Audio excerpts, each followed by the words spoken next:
আগামীকাল একাদশ শ্রেণীর প্রথম সেমিস্টারের ছাত্রছাত্রীদের পলিটিক্যাল সায়েন্স বা রাষ্ট্রবিজ্ঞান বিষয়ের পরীক্ষা। সেই পরীক্ষার কথা মাথায় রেখেই আজকে আমাদের এই ভিডিও। আজকের এই ভিডিওতে আমরা পলিটিক্যাল সায়েন্স বা রাষ্ট্রবিজ্ঞানের একটি নমুনা প্রশ্নপত্র নিয়ে তোমাদের সামনে আলোচনা করব। আমি আশা রাখি এই যে 40টি প্রশ্ন তোমাদের সামনে তুলে ধরা হবে, প্রত্যেকটা প্রশ্নের উত্তর তোমরা সঠিকভাবে জানো।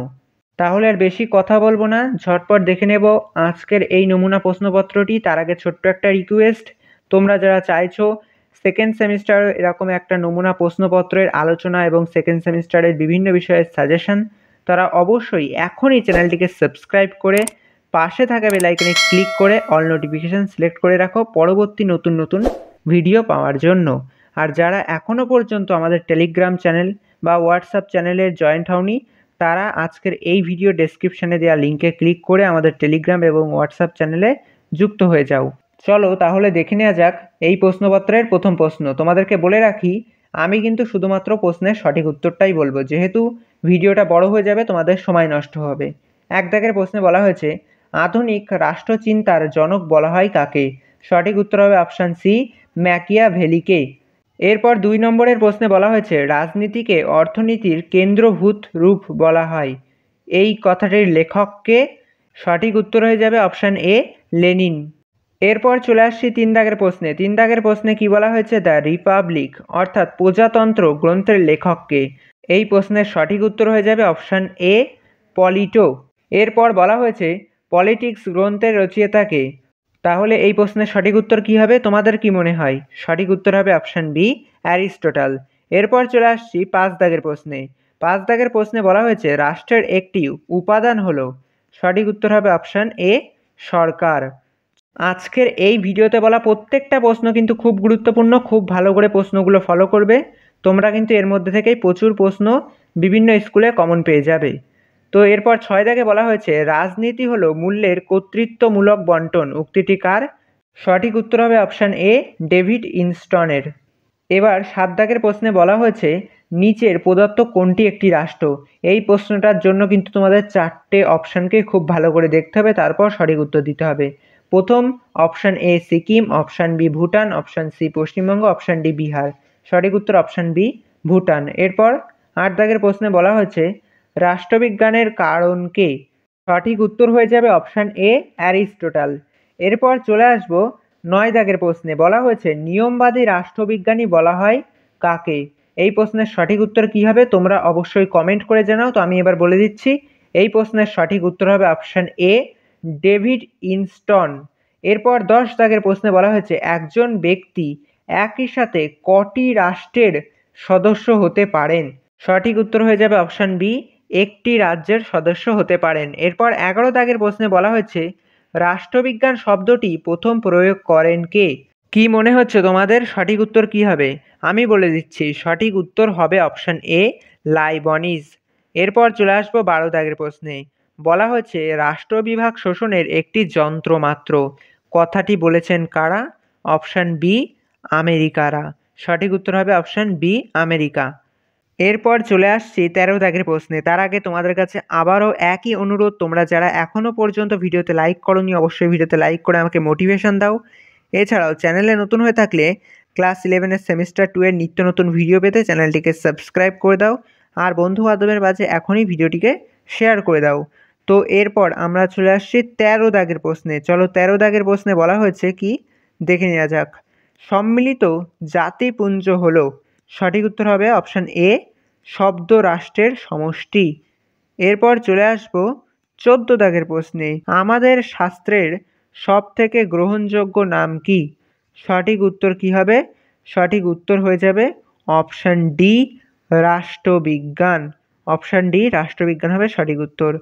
15 দাগের প্রশ্নে বলা হয়েছে, রাষ্ট্রবিজ্ঞানকে রাষ্ট্রের কারুশিল্প কে বলেছেন, কথাটি? সঠিক উত্তর হয়ে যাবে অপশান বি, ম্যাকেনজি। ম্যাকেনজি রাষ্ট্রবিজ্ঞানকে রাষ্ট্রের কারুশিল্প বলেছেন। এরপর 16 দাগের প্রশ্নে বলা হয়েছে, ভোটদানের অধিকার একটি কিরূপ অধিকার? সঠিক উত্তর হয়ে যাবে কি? সঠিক উত্তর হয়ে যাবে অপশান সি, মালিকানা। এরপর চলে আসবো 17 দাগের প্রশ্নে। 17 দাগের প্রশ্নে কি বলা হয়েছে দেখে নিই, রাষ্ট্র অন্যান্য সঙ্গের মধ্যে প্রধান উপাদান। সঠিক উত্তর কি হবে? 4টে অপশানের মধ্যে সঠিক উত্তর হয়ে যাবে অপশান সি, সার্বভৌমত্ব। 18 দাগে বলা হচ্ছে বহিরাষ্ট্র থেকে রাষ্ট্রবিজ্ঞানকে প্রকাশ করেন কে? এই প্রশ্নের সঠিক উত্তর হয়ে যাবে অপশান সি, ম্যাকিয়াভেলি। 19 দাগের প্রশ্নে বলা হয়েছে একজন ব্যক্তি একই সাথে সদস্য হতে পারেন কোথাকার? সঠিক উত্তর হবে অপশান সি, রাজ্যের। দেখো এখানে সঠিক উত্তরটা অপশান সি যেখানে দেওয়া আছে উত্তর, এখানে কিন্তু টাইপিং মিস্টেকে ভুল হয়ে গেছে। সঠিক উত্তর হবে সি, অর্থাৎ অপশান সি, রাজ্য। এরপর বলা হয়েছে নাগরিক উদ্দেশ্যে প্রস্তাব বিস্তারিত হয়েছে। সঠিক উত্তর হবে অপশান বি, গ্রীসে।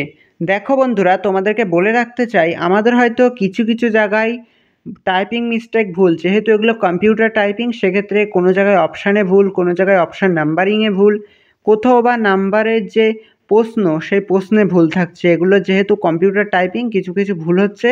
যদি কোথাও বুঝতে অসুবিধা হয় অবশ্যই আমাদেরকে কমেন্টে জানিও, বিস্তারিত আমরা সব বলে দেব। এরপর 21 দাগে বলা হয়েছে রাষ্ট্র অন্যান্য সংঘের মধ্যে প্রধান উপাদান হলো। সঠিক উত্তর হয়ে যাবে অপশান বি, সার্বভৌমত্ব। এই প্রশ্নটা দুবার রিপিট করা হয়েছে, তোমরা হয়তো ভাবছো ভুলভাবে করা হয়েছে বা ডবল রিপিটেশন কেন, কারণ এটা কিন্তু আসার মতো, এই প্রশ্নটা গুরুত্বপূর্ণ। এরপর 22 দাগে বলা হয়েছে রাষ্ট্রের সার্বভৌমিকতা কী রূপ? সঠিক উত্তর হবে অপশান সি, বাহিক্য ও অভ্যন্তরীণ রূপ। এখানে যে কটা প্রশ্ন রিপিট দেখবে ভাববে এই প্রশ্নগুলো খুব গুরুত্বপূর্ণ। এর পরের প্রশ্নে বলা হয়েছে সাধারণ জনগণের স্বার্থ সম্পর্কে চিন্তাভাবনা না থাকলে অধিকার নেই। উক্তিটির লেখককে? সঠিক উত্তর হবে অপশান বি, গ্রিন। এর পরের প্রশ্নে বলা হয়েছে একজন নাগরিকের ব্যবহারিকতামূলক কোনটি? সঠিক উত্তর হবে অপশান বি, রাষ্ট্রের সদস্য পদ। এরপর 25 দাগের প্রশ্নে বলা হয়েছে নাগরিকের অধিকার কী রূপ? সঠিক উত্তর কী হয়ে যাবে? সঠিক উত্তর হয়ে যাবে অপশান বি, নিয়ন্ত্রিত রূপ। 26 দাগে বলা হয়েছে নাগরিক এমন নয় এমন দেশবাসী কিরূপ অধিকার ভোগ করতে পারে? সঠিক উত্তর হবে অপশান এ, পৌর অধিকার ভোগ করতে পারে। এরপর 27 দাগে বলা হয়েছে প্রাচীন গ্রিস বা রোমে নাগরিকের মর্যাদা পেত কারা? সঠিক উত্তর হয়ে যাবে অপশান সি, অভিজাত পুরুষরা। এর পরের প্রশ্নে বলা হয়েছে বিদেশিরা কিরূপ অধিকার ভোগ করেন না? সঠিক উত্তর হবে অপশান ডি, মালিকানা বা মালিকত্ব ভোগ করে না। এরপর নেক্সট প্রশ্নে চলে আসা যাক। 29 দাগের প্রশ্নে কি বলা হয়েছে লয়েস্টাইন সংবিধানকে ভাগ করেছেন কারা?